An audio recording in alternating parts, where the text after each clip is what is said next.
Hiya, my name is Hope and I am back with another video today for my channel. And today is all about cloth pads, how to use them, how to wear them, how they affect us in general. So first of all, cloth pads, you accumulate a stack, let me just tell you that. You accumulate a good stack. And they're quite fun. They come in heaps of different styles. This one is just a round one, it's kind of a long one, which is quite nice. I quite like it. You can get square ones, which this is my favourite one personally. You can get shorter ones, and as you can see, you can get any type of pattern you want. They're generally backed in a waterproof backing. This one is not actually, because I was a bit of a dum-dum with that one. And they come in various different styles, absorbencies, anything to suit your needs that you need. They're quite nice. I quite like them. Generally they have like a Velcro. Mine have Velcro. You can also have snaps on them. This one has snaps on them. But I'm not a big fan of the snaps. I find that they take a while to put on. And yeah.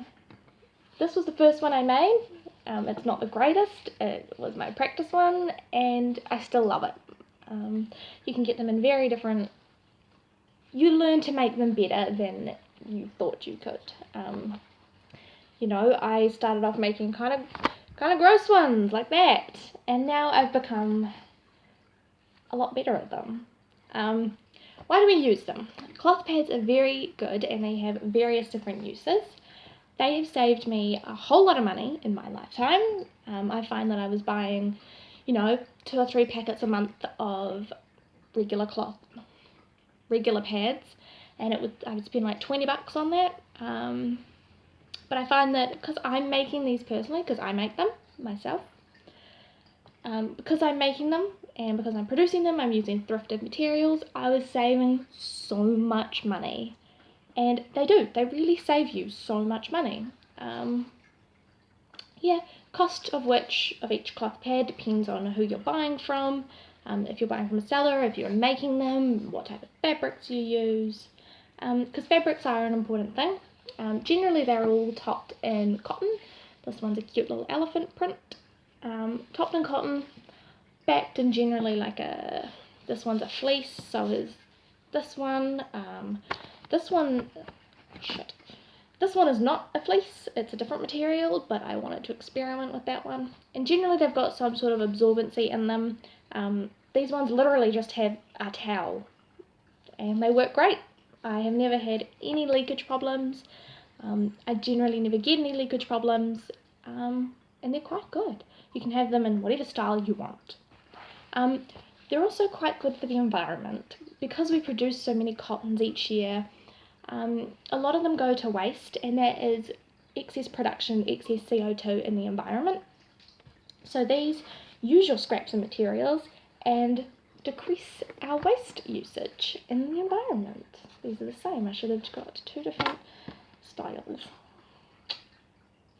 Yeah, and they're also hella comfy. I find they're a lot more comfortable than regular pads. They're a lot less itchy than the other ones because they're not rubbing against you. They have nice and soft, kind of like your pants. They do feel like pants, and they're no more bulkier than regular pads. A common question is, do they smell? And the simplest question is no, they don't. You could keep them, maybe if you kept them for like a couple of weeks, then maybe, but I generally leave mine for anywhere up to 1 day to a week till I wash all mine at the end of the month. But a cleaning video will come up very soon, hopefully, about that. But no, they don't smell. That's quite good. It's quite effective. You don't have to wash them every day you use them. It's kind of like if you get a t-shirt wet and were to put it in a really tight plastic bag, then it would smell after a couple of days. But because you just you don't put these in a plastic bag, and you kind of just do folds to do it. A common fold is, well, this is how I do it. I fold in in, and then bring, oh, this is really hard to do like this, like that, and I do mine like that once I've finished using mine, and then I put them away, and then when I go to clean them I just open them up, put them in, and they do not smell. That's quite handy. I quite like them a lot. I definitely recommend them. I recommend you either make them or buy them off a seller, but just know when you do make them, you will start off kind of bad, like I did. I started off quite bad, but once you practice and practice and practice and practice, then you'll be fine and you'll get it. And trust me, even the first couple don't turn out great, but you will still use them. They turn out good. Anyway, enough of my rambling for today. Anyway, thank you so much for watching. Feel free to subscribe and give me any questions you like down below, and I will take the time to answer them. Thank you. Bye bye.